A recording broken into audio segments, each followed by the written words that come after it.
Alright guys, Tom here and welcome to a new video. So today we are going to be talking about Monday Night Raw, the 24th of June 2013 episode of Monday Night Raw. I think it was the 1048th episode of Monday Night Raw, and I am going to be reviewing the whole show. Now, to be honest, I was expecting a better show. I'm gonna just straight off say I was expecting a better show.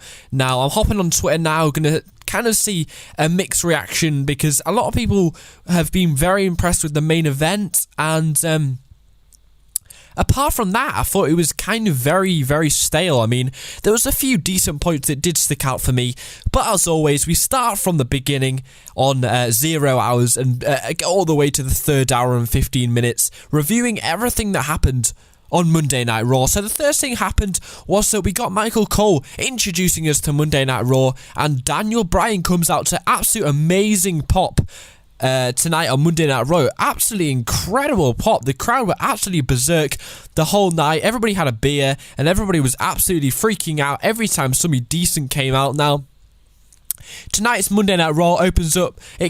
Before Bryan came out, we got a promo with Brock Lesnar, CM Punk, and Mark Henry, how he attacked John Cena. But when Bryan comes out, he got an absolutely amazing pop. And Bryan takes the mic and fans just start chanting yes and stuff. And Bryan talks about how he's small and he's never been given the chance and stuff like that.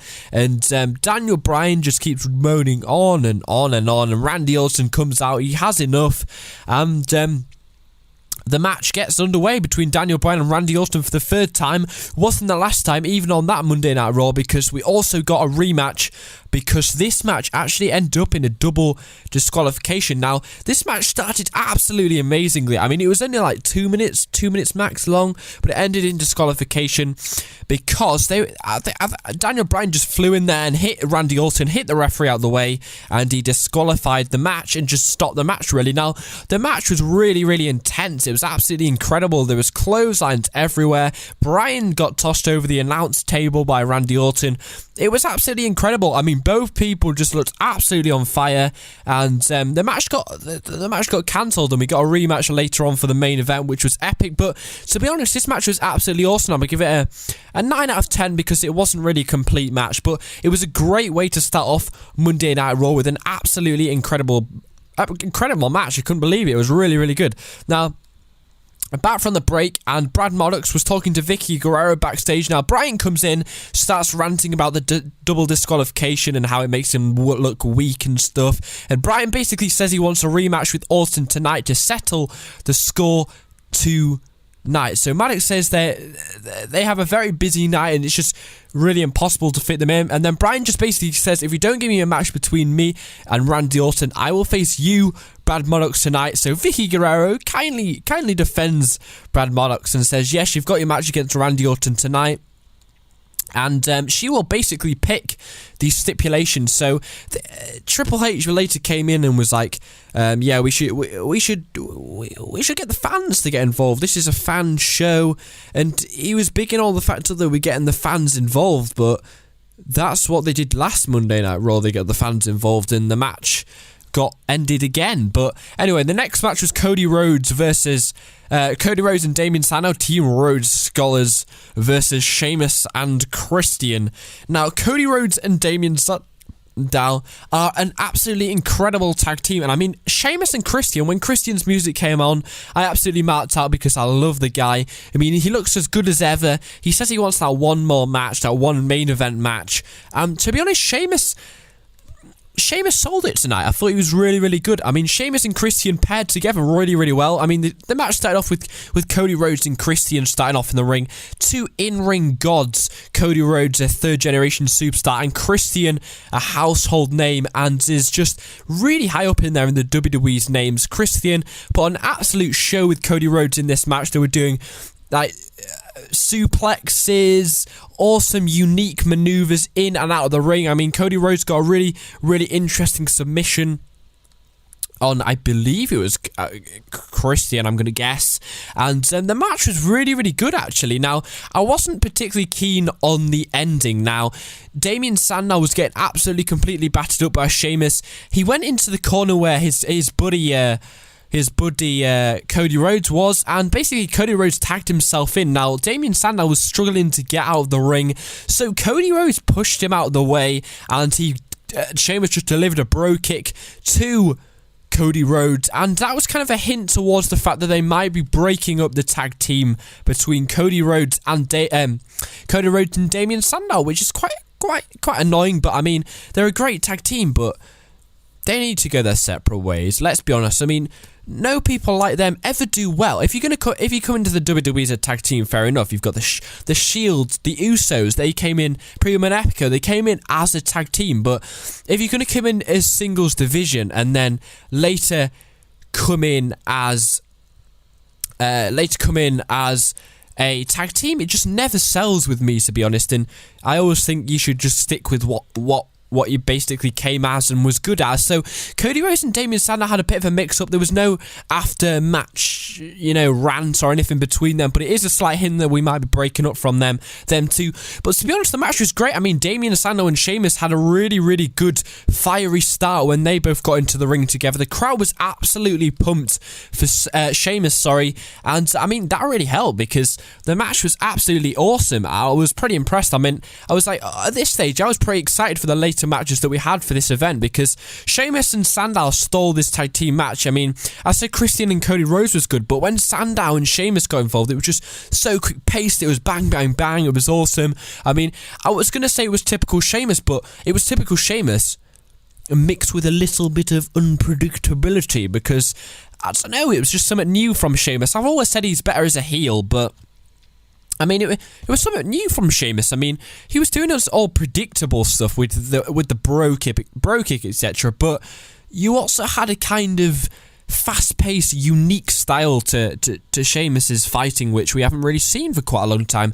So I actually really, really liked that match, and I'd probably give it a 8 out of 10 because we've now got an announcement that we'll be having a street fight. I think it was a Dublin street fight, including Sheamus and Damien Sandow on this week's SmackDown, and Alberto Del Rio's World Heavyweight title celebration, which is kind of strange. They're doing it this week on SmackDown when he's had the World Heavyweight title for nearly 2 weeks, when that'll be aired on Friday night on the Sci-Fi Network television show. So the next segment we got was that we still had Chris Jericho will face Alberto Del Rio for the second time in a week. And back from the break, we got Vickie Guerrero approaching CM Punk, who was I think he was tweeting on his phone sideways, so he might have been playing a game or something. Doesn't really matter because she says she'll be putting him in a match tonight, and he basically just ignores him. So she gets angry and just yells at him, and he yells back in her face, "Excuse me." I felt myself just laughing out loud. It was pretty funny, I've got to admit that. And CM Punk is an absolute legend, but I mean, one of the legends in WWE is Vickie Guerrero. Now, obviously, she is the brother of Eddie Guerrero, rest in peace, and Chavo Guerrero. And I mean, she is the only person I can think of when I think of a heel. I mean, she is absolutely incredible how she can get so much heat from the two words, "excuse me." And I mean, she's so over with the crowd, and it's just incredible. And I mean, she is the perfect GM. And Brad Manox, wow, I'm not even going to get started on him. I'm going to start doing NXT reviews, and I mean, he is absolutely incredible. I can't believe, I mean, honestly, hands down, my favourite guy in the past few years on WWE who hasn't been a wrestler. He's just perfect. He's hilarious in everything, but that's beside the point. I mean, I like Vickie Guerrero and Brad Maddox, Team Bricky, as the GM or the Vice GM team-ish thing of Monday Night Raw. I think it works in something fresh and new instead of having Booker T, who you can't understand a word of English he's saying, and Teddy Long, who just makes tag team matches. So yeah, that's my view on that. Now, the next thing we got was Kaitlyn versus Aksana. Now, Kaitlyn hit Aksana on Friday Night SmackDown when Aksana basically laughed at Kaitlyn to the fact that when AJ Lee won her match on SmackDown with the love bite, I think it is the maneuver AJ Lee does as a submission maneuver, and Kaitlyn was basically laughed at because that's the same move that she had to tack out to at Payback 2013, where you can watch my videos of my review, preview and stuff like that. But anyway, this match was shit. I wasn't even watching it, but the segment to come was absolutely awesome. Now, you had Kaitlyn going one-on-one with Aksana with Layla at the side. I mean, Layla pisses me off. She just looks like an absolute dick. I don't know why. She doesn't do anything wrong or something like that, but I don't know. She just makes me really angry and just, you're annoying. But in the middle of the match, you had Kaitlyn's music start playing. Now, what was to come was absolutely hilarious. I felt myself laughing out loud for the second time this Monday night already. I mean, they've been putting in some decent comedy things recently, but this thing's happened before. Now, I remember way back in 2009 when CM Punk dressed up as Jeff Hardy when Jeff Hardy said he was going to leave, and he dressed up as Jeff Hardy with the face paint and stuff. Now, Miz dressed up as The Rock once, and now we have AJ Lee dressing up as Kaitlyn for a troll. And basically AJ Lee was taking the piss out of Kaitlyn in the middle of a match where it was just in the middle of the match. I thought when the music came on, it was just going to end up in an Axana roll-up pin, but actually what was to continue was pretty good. I mean, AJ Lee cut a promo where she was just laughing at Kaitlyn, pretending to be Kaitlyn. She had a wig on and everything, and bigging up her muscles. She had like this macho man suit that KSI has, and it looked funny. And then Biggie Langston's music came out, and I thought it was going to be like, I don't know why, but I just thought Biggie was going to be like, I think you've just gone way too far with this, AJ, and he's going to make a face turn. But the obvious thing was that the Biggie Langston was in the laughs as well, and he just went to AJ and acted out the scene 2 weeks ago on Monday Night Raw where Kaitlyn thought she had a secret admirer, but it actually turned out to be Biggie Langston. So to be honest, this bit was pretty funny. I mean, it was basically just a reenactment. Basically, if you didn't watch Raw, I'm sure you can find it, or just PM me and I have a link for crimers.com where you can watch Monday Night Raw and all the other shows. But pretty funny, to be honest. And I thought it was just going to end up in a roll-up pin where Kaitlyn would lose, and then she's even more annoyed. But we got some momentum on the side of Kaitlyn. I mean, we haven't had a lot of momentum on the side of Kaitlyn in this AJ Lee and Kaitlyn feud. And Kaitlyn basically delivered a spear in the middle of the promo where AJ Lee was cutting it and pinned Axana for the win, which was pretty good. And then back from the break, we got a look back at Mark Henry's retirement, Roos from last week, and then we got Chris Jericho versus Alberto Del Rio, which was actually a pretty good match. At this point, always on Monday Night Raw, heading into the second hour, I always find myself falling asleep, and I wasn't really paying a lot of attention to this match, but the crowd was absolutely, every time Chris Jericho was hinting at going for the walls of Jericho, the crowd, like all the lads at the front were standing up. It was absolutely epic. It was a feel good factor. And then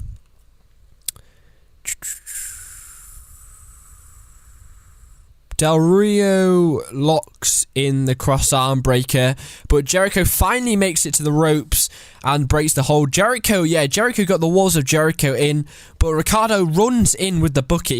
Ricardo ran in with a bucket. I was like, oh god, you've broken up another decent match between Alberto Del Rio and Chris Jericho, because they put on a decent match. There's no doubt about that. I mean, Del Rio, he's got that lucha libre style. He does a decent inseguri. And he does some decent kicks and stuff. And I mean, he's pretty athletic. He's not stiff like some of the guys on the current active roster. And then you've got Chris Jericho, who is a 6-time world champion, and they just put on a great match. And I mean, I was disappointed to the fact that it ended in a Ricardo Rodriguez breaking up, which is kind of annoying. But that kind of sucked. And then when Ricardo Rodriguez hit him with a bucket, Jericho hits Jericho with his bucket to cause the DQ. So basically, Jericho won the match. And then after the bell, Dolph Ziggler runs down and attacks Del Rio. Now, you can see it on the camera, but they panned away just to make sure there was more of a surprise factor. And then Michael Cole realised it 5 seconds after. And Del Rio got attacked by Dolph Ziggler, and then Jericho hits Ricardo with a code breaker. He's completely bending his back. I felt kind of sorry for his flabby insides. And then Ziggler hits a zigzag on Del Rio, who gets out of the ring, and then Jericho and Ziggler come face to face in the middle of the ring. Now, since Del Rio is a heel and Dolph Ziggler is now a face, I completely forgot about this feud between Dolph Ziggler and Chris Jericho, which is kind of strange because it was pretty big in 2012, and of course number 1 and 2 entrants in the Royal Rumble 2013. So then I was like, oh yeah, he's just going to give him a zigzag to Chris Jericho, and bang, there he does a zigzag to Chris Jericho. And I mean, they were gonna make Chris Jericho a heel, and then he didn't make a heel, and now Dolph Ziggler gives a zigzag to a face when Dolph Ziggler is supposed to be making a heel, a babyface turn.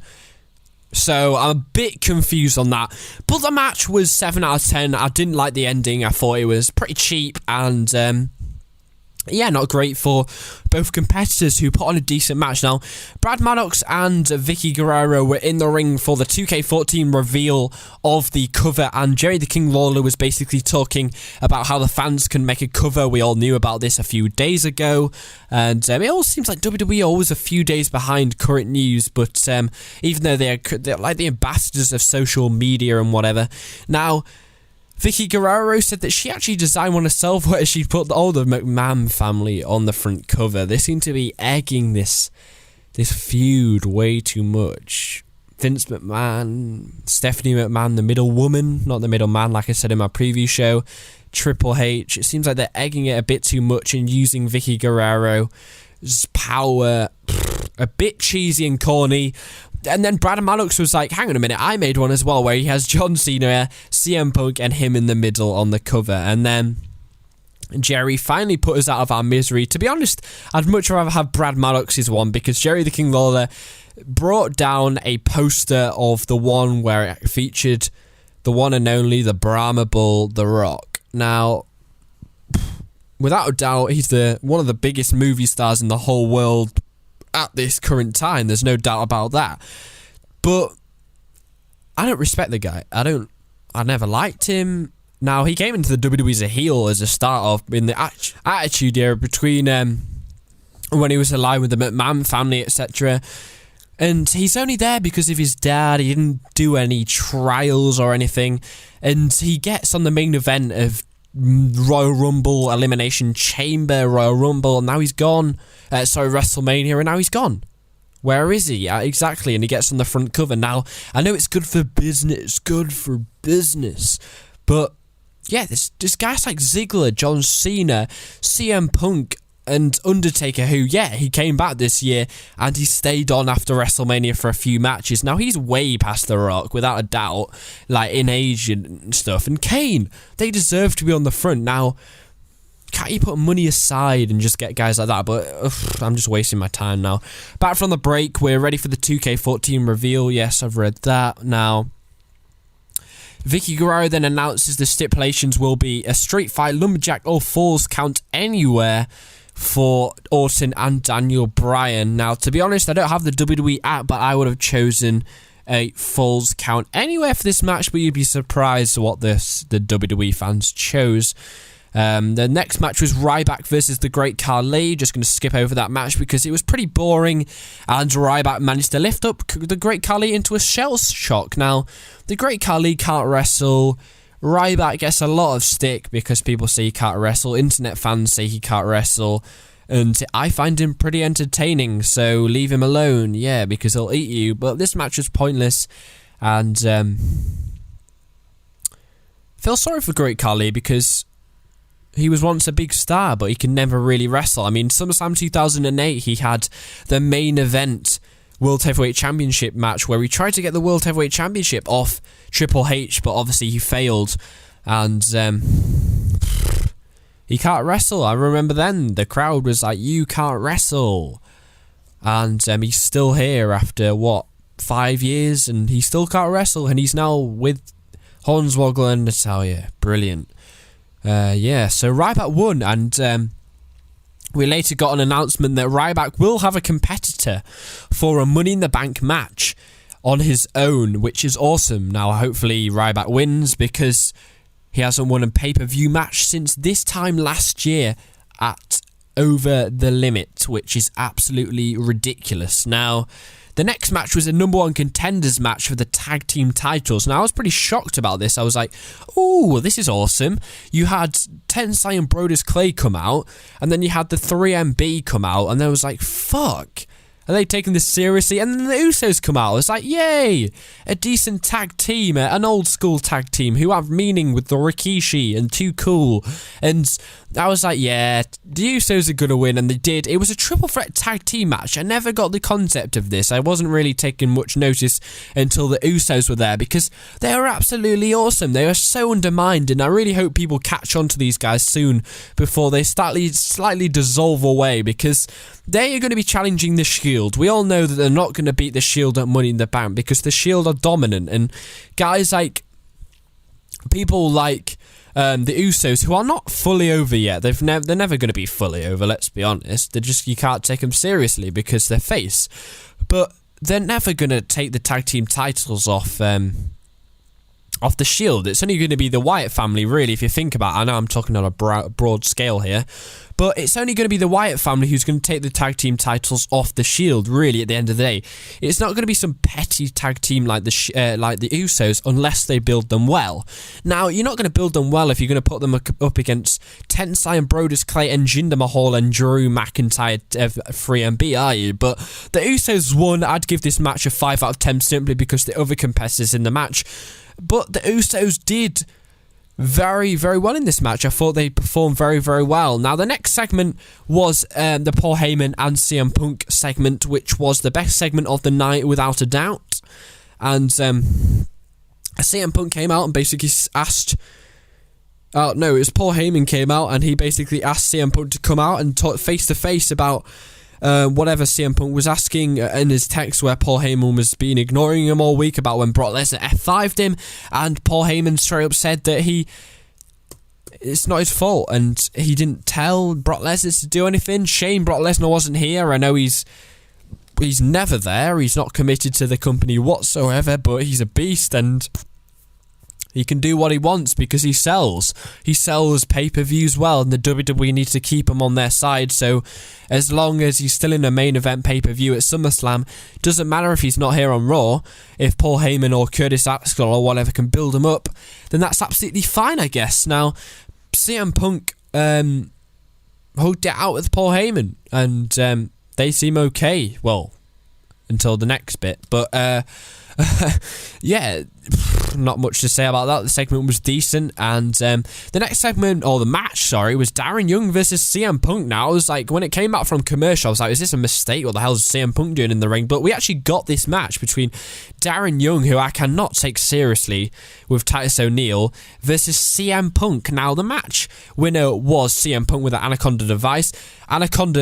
Now, it was a really, really ending, because Darren Young he was Vice, basically, and he tapped out before CM Punk even got it locked in. The crowd went crazy before he'd even got it locked in, and he tapped out before he'd even put pressure on the head and the lower back. Now, what the hell was going on there? I mean, the match was decent. I mean, I kind of liked it. It was quick-paced. It suited both wrestlers, really. And I liked the match. Except the ending was dodgy. Now, he counted 2 GTSs, which is pretty good. The match itself, 7 out of 10. Nothing special, meaningless. I mean, I felt that was the story of this night's Raw. It was a lot of meaningless matches, which didn't really mean a lot. Disappointing. Now, the next bit was where Stephanie announced the 6 members who will be facing each other in the Money in the Bank match, the 6-man ladder match for their red briefcase to face the current WWE champion, where they can cash it in anytime and pretty much say that they can have a WWE championship, except the fact that John Cena failed to cash it in, which was supposedly, it was going to be Big Show, but John Cena managed to unhook it himself. But Big Show would have failed anyway, because a Big Show versus The Rock feud at Royal Rumble would be an absolutely dog shite. Now, she announced that CM Punk, Daniel Bryan, Sheamus, Randy Orton, Christian Kane and Rob Van Dam will be in the match. Nobody gave a fuck. Everybody was really excited the whole night, and then when she came out, nobody cared. Nobody cheered. it was kind of awkward, really. And then Ryback walks into Vickie Guerrero's and Maddox's backstage area, and Ryback announces he wants to be in the match between Henry and John Cena. And my laptop screen is nearly falling off here. And then Chris Jericho comes in and he calls him a little junior or something. And basically Vickie Guerrero announces a match between Chris Jericho and Ryback on Money in the Bank. Now that's out of nowhere. They need to build this well because this could be a decent match, guys. I mean, Chris Jericho completely put over Ryback. Now Ryback really needs a win. If he doesn't win at Money in the Bank, I don't know why he's in the WWE, to be honest. But I'm going to predict Ryback's going to win that match. I'm going to upload a video later explaining or just announcing that this match is now official, so it should be pretty awesome. Now I'm excited about that match because it's something new, something fresh, and probably one of the last matches before Chris Jericho goes onto his tour, so it should be a good one. Now the next bit was when Mark Henry no wait I missed a bit. John Cena basically cut a promo basically saying how Matt Henry was an embarrassment to Ric Flair and all the other guys, Edge, who have retired, and done a speech pretty much like that. It was quite edgy from John Cena. I like that promo. And Mark Henry cut a promo himself. He says he's still here, he's still bent on destruction, and he'll do whatever it takes to get that World Heavyweight Championship. And that was pretty much what it was. I love Mark Henry. He's a beast. People were cheering Mark Henry and stuff. Pretty decent bit, and yeah, whatever. Now we got another vignette for the Wyatt family. I thought they were gonna appear tonight because they needed to keep the momentum from the Raw previous, because it was really, really good Raw. But no Wyatt family this week, which is kind of sad. I thought they really needed to keep the momentum, but WWE can do what they want, because if I was a writer, I would have kept the momentum going and made them in basically just debut on tonight's Monday Night Raw, but they didn't do that. Now the next match was the street fight between Daniel Bryan and Randy Orton, which was absolutely awesome. It was so good. We had 2 tables smash, once from a power bomb by Daniel Bryan. We also got a powerbomb from Randy Orton as Daniel Bryan jumped off the top rope. Now Randy Orton gave a suplex to Daniel Bryan through a table, leaned up against a turnbuckle. You also had Daniel Bryan giving a no lock to Randy Orton in the middle of the ring like he said he would, using the kendo stick in the no street fight, under street fight rules, and basically making Randy Orton tap out. So they did then shake hands, which was sporting and nice, and then Randy Orton just went up the ramp sniffling and really annoyed with himself. All part of an act, obviously. But yeah, that was kind of the end of the Raw. This was the best match without a doubt, the only really decent match. Pretty disappointed in some of the matches, really. Pretty average Monday Night Raw if you're really not going to be biased or anything, and compare it to last week's Raw. It was pretty shit. It was, I mean, the CM Punk and Heyman promo segment was really good. I like that. I really like the Randy Orton versus Daniel Bryan match. Really like that. I really like the fact that the Usos are finally getting a push and #1 contenders for the tag team titles. What was that? The Randy Orton versus Daniel Bryan, the first match was good. Loving Brad Maddox. He's a legend. Can't think of anything else really to point out. I mean, the Ryback versus the Great Khali match. Now, what were they doing? What were they thinking, really? Oh my god, it was just stupid. Now, the Alberto Del Rio versus Chris Jericho match was good, but I didn't like the ending. For the Daniel Bryan versus Randy Orton match at the end, I'd give that a 9 out of 10. I'll be nice. Well, actually, I'll be nice and give it a 9.8 out of 10 because it was absolutely awesome. Now, thanks for watching, guys. Sorry if I sound ridiculously tired. Might end up doing another review of Monday Night Raw tomorrow. Yeah, thanks for watching. Give this show a 7 out of 10. It was pretty embarrassing. Now, next week I won't be doing a review because I've got a 4-week day at a college where I'm doing a test, a 4-day thing. So I won't be able to stay up live and do a review. so I'm not going to bother doing a review because it won't get any views because it'll be like 2 days late. So yeah, we'll be back on track a week after that week, so it'll be 2 weeks from today. I'll be doing another review. So hope you enjoyed the video, guys. Thanks for watching. 7 out of 10 for today's Monday Night Raw. Not the greatest, but certainly not the worst. Had some decent matches, but also some very pointless matches and boring segments which made me sleepy. Thanks for watching. Daniel Bryan is a beast. That's what Matt Henry does. Randy Orton still got it, and Christian is a monster. Goodbye.